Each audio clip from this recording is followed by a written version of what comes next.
আসসালামাইকুম। আমাদের মধু ভাই গরু কিনতে আসছে। এই যে উনি এই গরুটা দামাদামি করতেছে। তো মধু ভাই কত বলছেন গরুর দাম? কালকে 2,60,000 বলে গেছিলাম। 260 বলছেন, ওরা চাইছে কত? 350।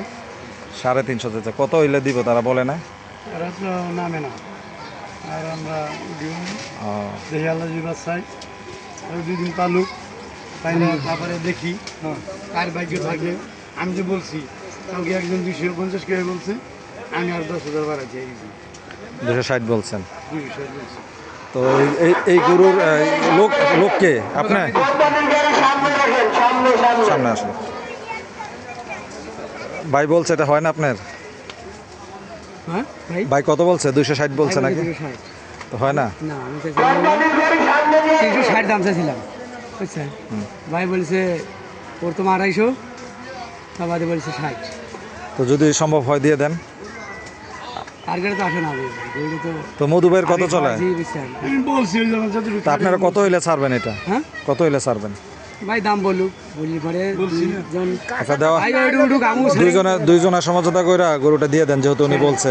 কাছাকাছি না হলে তো সেটাই কথা। মধু ভাইয়ের দাম এইটাই সর্বশেষ। সর্বশেষ দেখি আরেকদিন পালুক, আরেকদিন পালার পরে দেখবেন। দেখি আর কতটুকু দিই সে বিষয়। 260 কেজি, এর মধ্যে 200 টাকা জমি বেচতে হবে। তো এই যে মধু ভাই যে গরুটা দাম কইতেছে, গরুটা আপনাদেরকে দেখাইতেছে একটু ঘুরে। এই হলো মধু ভাইয়ের গরুটা। এটা মধু ভাই 2 দিন ধরে ঘুরতেছে গরুটার পিছনে। তো হয়তোবা একটু দুইজনে যদি মিলে তাহলে একটু হয়তোবা নিতে পারবো আর কি। হ্যাঁ, গরুটা বুঝছেন, দুইজনে একটা ইসা দিয়ে দেন।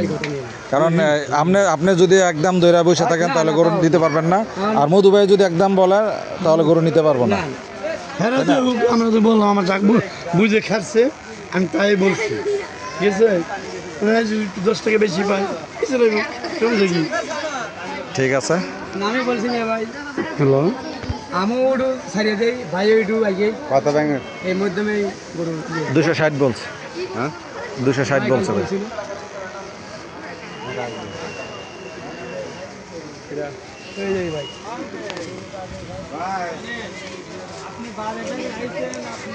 মধু ভাই দেখেন কয়ে নিতে পারেন কিনা গরুটা, দেখেন হয়তোবা হয়ে যাবো।